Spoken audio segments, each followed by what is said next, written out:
Hi friends, स्वागत है आपका अपना YouTube channel cricket talk with Sumit पे, जहां पर हम क्रिकेट के एक इन डेप्थ एनालिसिस करते हैं और अपनी एक व्यू पॉइंट रखते हैं जो भी गतिविधियां क्रिकेट फील्ड पर हो रही होती हैं या फिर क्रिकेट फील्ड के बाहर हो रही होती है। तो आज इंडियन क्रिकेट के नाम पे आज का दिन बहुत ही सैड रहा है, बहुत ही नाउमीदी भरा रहा है और बहुत ही परेशान करने वाला दिन रहा है। आज इंडिया ने अपना वर्ल्ड कप का फाइनल आज हारा है और ब्लेम करने के लिए बहुत आसान है कि आप किसी को भी ब्लेम कर सकते हो, बट दो तीन चीज़ें मैं पॉइंट आउट करना चाहूँगा जहाँ पर इंडियन टीम आज हारी है। स्पेशली आज जो इंडिया की लोकल क्राउड थी उसका प्रेशर आज खुद इंडिया पे आया, स्पेशली जब उनके 3 विकेट गिर गए और 3 विकेट गिरने के बाद जो जिस तरीके से टीम इंडिया खेलते आ रही थी इस टूर्नामेंट को फ्री फ्लो में और एकदम फैम्बलॉयंट काइंड ऑफ इनिंग्स, वो नहीं देखने को मिली क्योंकि वो बॉक डाउन हो गए थे। वो डर गए थे कि अगर यहाँ से एक विकेट और गिर जाता, क्योंकि 81-82 पे 3 विकेट गिर गए थे और वहां से अगर एक दो विकेट और गिर जाते तो फिर जो स्कोर बनना था वो भी नहीं बन पाएगा।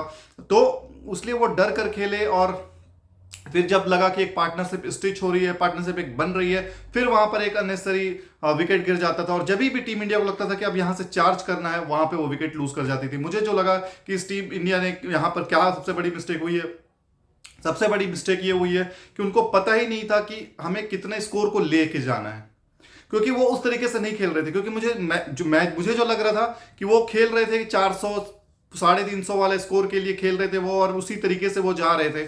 तो एक मैच शुरू होने से पहले एक टारगेट होता है ना कि हाँ हमें इस टारगेट पे पहुंचना है और हमें इस जगह पर खेलना है, वो दिखा ही नहीं आज मुझे, क्योंकि उस तरीके से खेल नहीं हो रहा था। और मतलब 10वें ओवर के शायद लास्ट बॉल पर बाउंड्री आई थी, उसके बाद सीधा वो 28 ओवर में बाउंड्री आई है, वो भी केएल राहुल ने एक रिस्क भरा शॉट खेला वहां से। तो वो चीज मुझे आज खटकी कि इंडियन टीम को पता ही नहीं था कि हमें कितना स्कोर करना है इस पिच पे, सबसे बड़ा कमी। और दूसरी जो सबसे बड़ी कमी मुझे नजर आई है श्रेयस अय्यर और गिल के ऊपर, कि इनको पता है कि हाँ हमारा क्या रोल है, हमें क्या खेलना है। और उस मुझे मतलब श्रेयस अय्यर का तो चलो एक अच्छा अनप्लेबल बॉल मिल गया, लेकिन गिल को मैं ज्यादा ब्लेम करूंगा कि बॉस आपको एक अच्छा अपॉर्चुनिटी मिला है और आप किस तरीके का रैम शॉट, जबकि आपको पता है कि रोहित शर्मा वहां पे रिस्क टेकर है। रोहित शर्मा जब तक वहां पे मौजूद है वो रिस्क ले रहे हैं हर शॉट्स खेलने का, आपको तो रिस्क लेने की जरूरत नहीं था। आपको आराम से वहां पे सिंगल डबल और आई को एडजस्ट करना था और इनिंग को बिल्डअप करने के प्रोसेस में आपको जाना चाहिए, लेकिन आपने एक रैम शॉट खेला। और जब आप पुल खेल रहे हो आपको ये नहीं पता चल रहा है कि मेरे फील्डर्स कहां कहां लगे हुए हैं और बॉल आप सीधा स्ट्रेट उसके हाथ में खेल रहे हो, तो इसका यह मतलब है कि बॉस आप गेम अवेयरनेस नहीं है। श्रेयस अय्यर को मैं दूंगा क्योंकि बैक टू बैक विकेट गिरना कहीं पे भी वो टीम इंडिया का ये पूरे वर्ल्ड कप में ये कहीं पे भी देखने को नहीं मिला कि टीम इंडिया के बैक टू बैक विकेट्स गिरे हो। एक पहला मैच था जहां पे इंडियन टीम की 3 विकेट लगातार गिरी थी, उसके बाद मैं रेयरली देखा हूं कि हाँ टीम इंडिया की बैक टू बैक विकेट्स गिरे हैं। तो यहां पर बैक टू बैक विकेट गिरा और उस पर जो प्रेशर आया है केएल राहुल का और विराट कोहली का के ऊपर, वो उस प्रेशर को बॉक डाउन नहीं कर पाया और एक डरे एक सहमे सहमे से खेलते हुए नजर आ रहे थे। मतलब टोटल इनिंग में ये बात करूं तो मुझे नहीं लगता कि इंडियन टीम ने 13-14 से ज्यादा से बाउंड्री मारी होगी, और 3 छक्का जो रोहित शर्मा ने मारा सिर्फ 3 छक्का वही मारा उन्होंने। 240-241 का ये स्कोर पहुंचा, उसको मीडिया ने ऐसा दिखाया कि ये स्कोर करना बहुत मुश्किल हो जाएगा, टफ होगा, ये होगा, बट ऑस्ट्रेलिया को आपको दाद देना पड़ेगा, वो अपने होमवर्क करके आए थे। उनको पता था कि चेजिंग करना इस पिच पे आसान होगा, रात को ड्यू पड़ेगा तो हमारे को बैटिंग और आसान होगी, गेंद ना तो स्पिन होगा ना स्विंग होगा, सीधी सीधी बॉल आएगी, स्किड करेगा ड्यू पड़ने के बाद। और वही एग्जैक्टली हुआ भी, क्योंकि स्टार्टिंग के जो 10-12 ओवर थे वहां पे स्पिन देखने को मिला था, लेकिन जब ड्यू आना शुरू हुई उसके बाद स्पिन पूरा खत्म हो गया और देख के लग भी नहीं रहा था 10-12 ओवर के बाद कि विकेट लेने का कोई गुंजाइश है और कोई चांस भी है।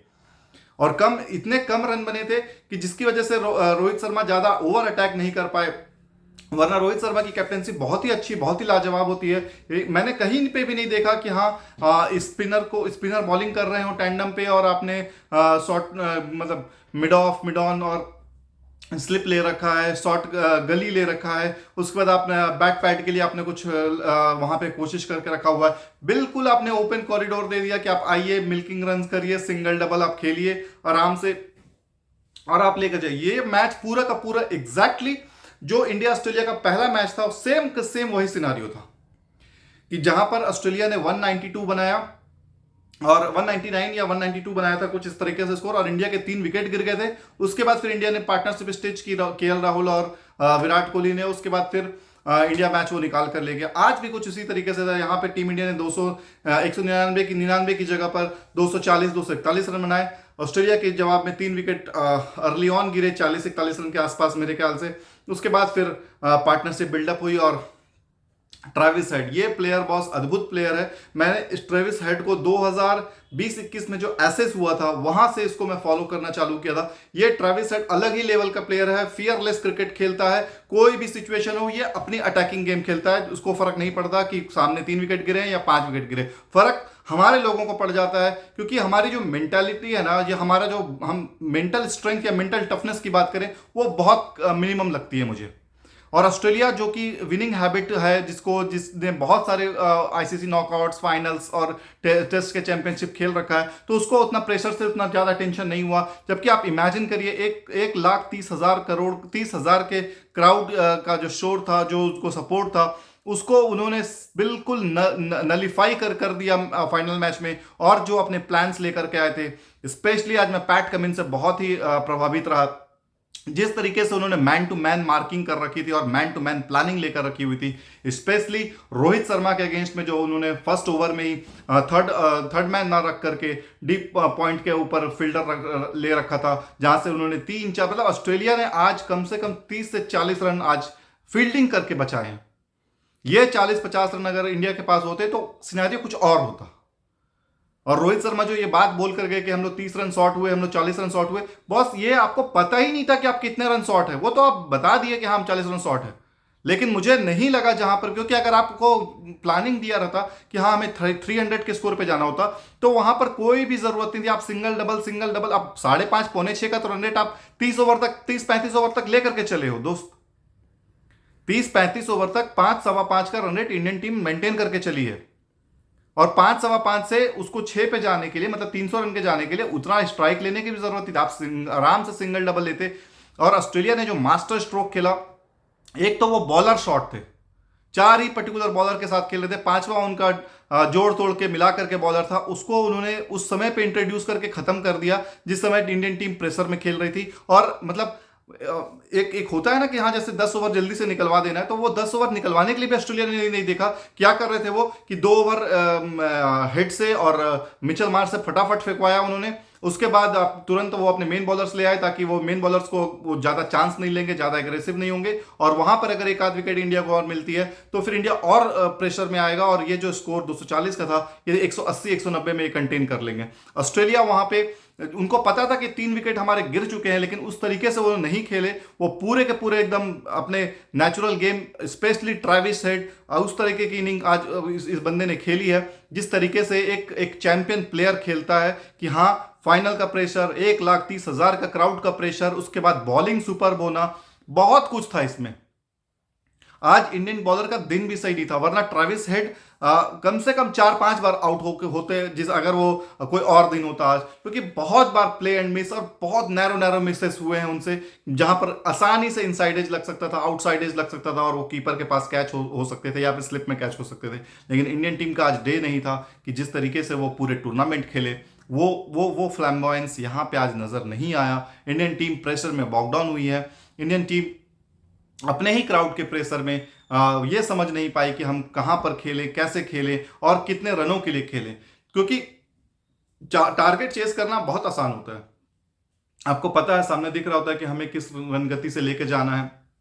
लेकिन जब सेट करने की बारी आती है तो वहां पर आपको इस तरीके से आपको खेलना पड़ता है कि आप गेम में हमेशा बने हुए हैं, और उसके बाद फिर आप एक स्ट्राइक ले रहे हैं। लेकिन सूर्य कुमार यादव का पूरा, आज सूर्य कुमार यादव का पिच था भी नहीं, मैं उसको ब्लेम नहीं करूंगा, क्योंकि ऑस्ट्रेलिया ने जो मतलब पिच को जो रीडिंग की है ना बॉस, वो बहुत ही काबिल तारीफ की। उन्होंने, आपने देखा होगा कि सभी बॉलर्स को, सभी बैट्समैन को वो शॉर्ट बॉल कर रहे थे और स्लो बाउंसर कर रहे थे, कि वो, क्योंकि लेग साइड की जो बाउंड्री थी ना वो 80 मीटर के आसपास थी, 75-77 मीटर के आसपास, और ऑफ साइड की 60-65 थी। तो वो हमेशा बाउंसर कर रहे थे कि बैट्समैन को वो लेग साइड पे वो हिट करना पड़े। और इंडियन टीम मतलब डर के खेल रही थी और सेमी खेल रही थी, उसको हल्का सा स्लाइड करके 1 रन 2 रन या इसी पे खेल रही थी। मतलब मुझे लगा ही नहीं कि 11वें ओवर से लेकर के 28वें ओवर तक टीम इंडिया ने कि लगातार 2 ओवरों में 6-6 रन बटोरा हो।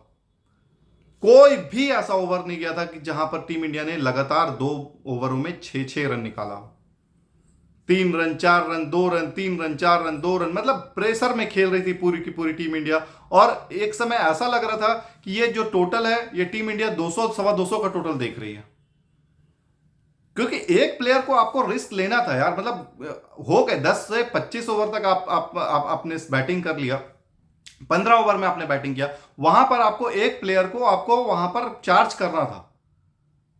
या तो वो कोहली करते बीइंग ए सीनियर पार्टनर, या फिर केएल से उनको करवाना था, लेकिन वहां पर किसी ने कोई एक्शन नहीं लिया। सभी लोगों ने यही लिया कि हाँ अभी ओवर्स बहुत पड़े हुए हैं, ओवर्स बहुत पड़े हुए हैं। और इसी बीच में पैट कमिंस अपने आप को एक चेंज लेकर के आते हैं और इनसाइड एज लगता है और कोहली बोल्ड होकर के चले जाते हैं। शॉकिंग था वो उनके लिए भी, क्योंकि इनसाइड एज जो लगा है वो इस तरीके से नहीं लगा कि बॉल नीचे आ गई हो, प्रॉपर हाइट पे थी, वहां से उसने वो टैप करना चाहते थे थर्ड मैन की ओर, लेकिन इनसाइड एज हुआ और वहीं विकेट स्टंप पे वो गिरा बॉल, वो क्लीन बोल्ड हुए। उसके बाद तो फिर टीम इंडिया को समझ में ही नहीं आया कि हमें क्या करना है क्या नहीं करना है, किस तरीके से इनिंग को पेस करना है, बिल्ड करना है। सिर्फ खेले जा रहे हैं खेले जा रहे हैं। केएल राहुल अपना आज जो उनका बेस्ट गेम होता है उस गेम पे नहीं थे। वो 100 गेंदों पर 65 रन बनाया, सिर्फ इसीलिए बनाया कि वो टीम की वहां पे टीम के लिए खड़े थे। नहीं तो अगर वो ये आज कोई और मैच होता तो फिर केएल राहुल अपने नेचुरल गेम खेलते और यहां पर वो आसानी से मतलब जो 100 गेंदों खेले हैं वो उसमें से 85-90 रन उनके जरूर होते।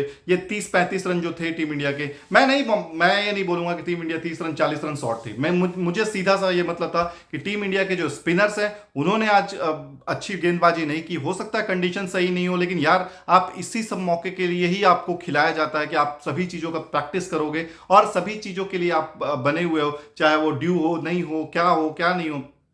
लेकिन आप अगर मिडिल ओवर्स में विकेट नहीं निकाल के दोगे, इस पेसर ने अपने पूरी की पूरी जान झोंक दी थी। इस पिच पे 3 विकेट निकालना, वो भी इनिशियल 6 या 7 ओवरों में।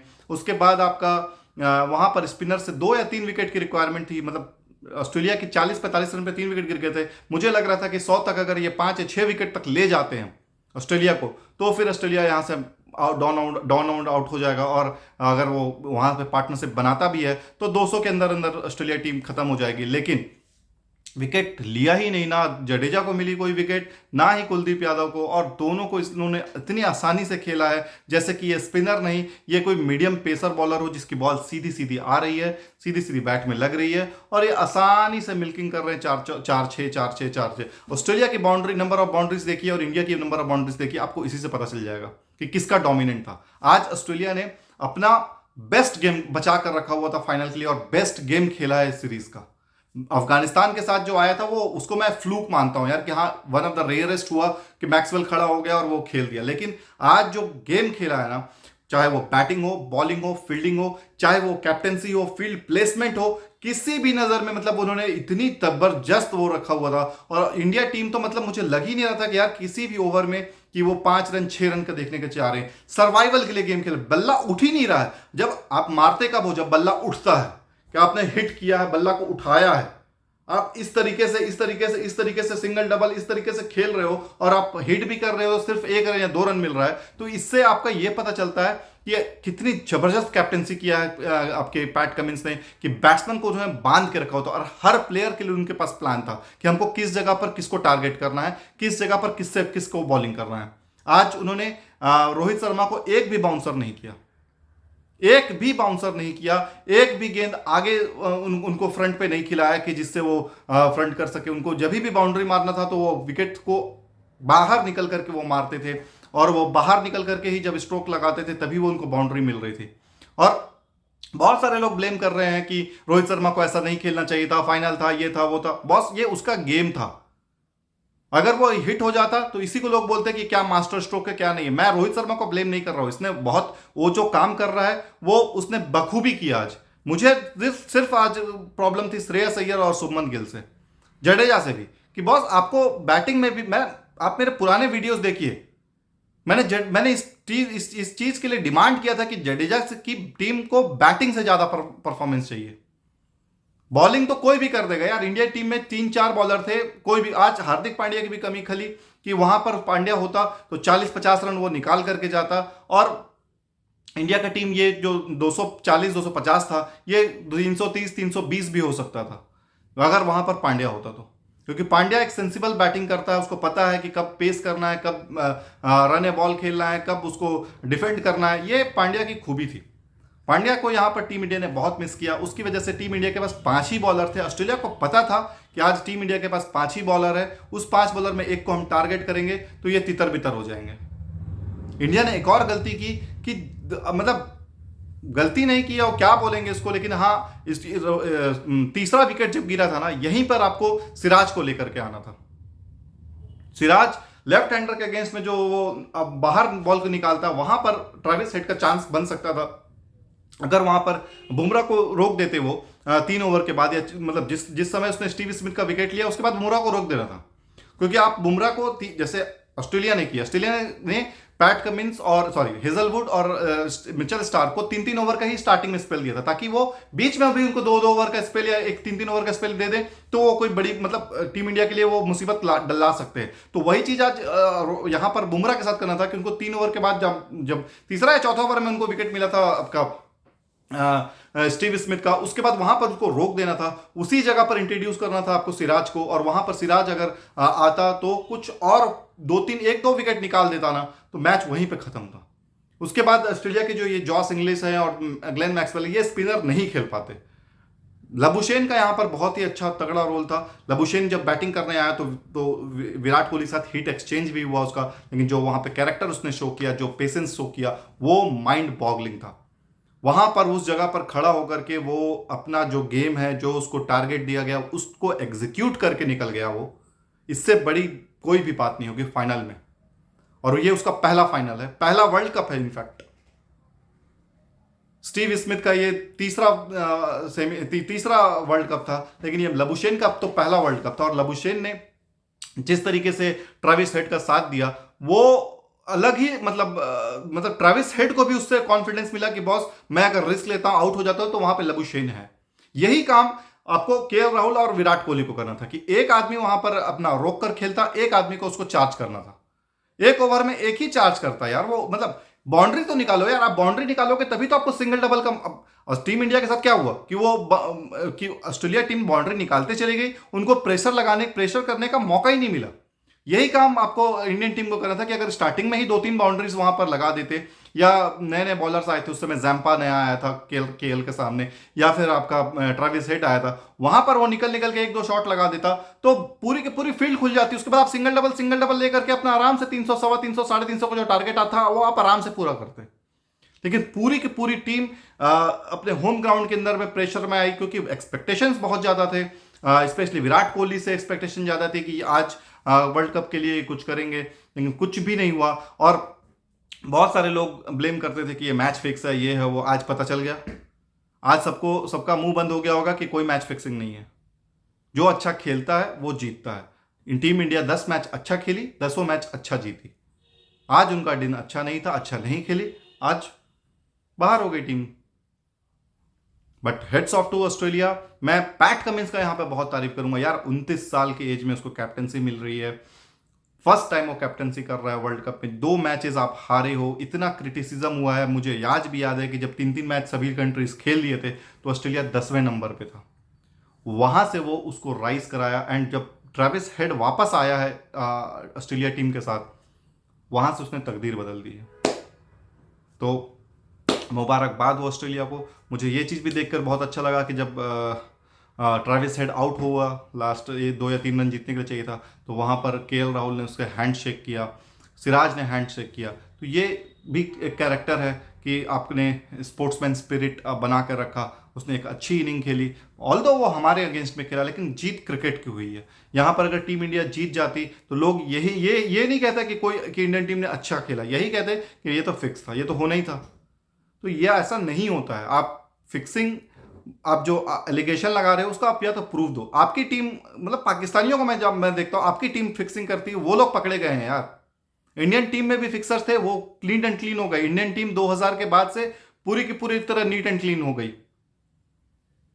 MS धोनी की कैप्टनसी में, राहुल द्रविड़ की कैप्टनसी में, गांगुली की कैप्टनसी में, उसके बाद विराट की कैप्टनसी में, उसके बाद रोहित शर्मा की कैप्टनसी में, हमारे को कभी भी सुनने में नहीं आया ये सब सारी चीजें। तो यहाँ पर आप आकलन करिए, क्या है, क्या चल रहा है, क्या गेम है, वो देखिए यार। ऑस्ट्रेलिया ने आज बहुत अच्छा क्रिकेट खेला। जो उसने पिच रीड की है, जो उसने प्लेयर्स प्लान लाया है एक एक प्लेयर्स के लिए, और जो उसने एग्जीक्यूट किया है, वो माइंड ब्लोइंग था। तो इसी के साथ मैं आज आपसे रुखसत लेता हूं। मिलता हूं कल एक नए एपिसोड पर, जहां पर हम क्रिकेट की और चर्चा करेंगे कि वर्ल्ड कप के हवाले से कि कहां पे क्या किसकी गलती हुई, कहां पे क्या चूक हुई, कौन अच्छा खेला, कौन बुरा खेला, ये सारा हम एक एक करके डिटेल में जानेंगे। तब तक के लिए आप हमारे साथ बने रहिए। मिलते हैं कल एक नए एपिसोड पे, तब तक अपना ख्याल रखिए। जय हिंद, वंदे मातरम, जय भारत।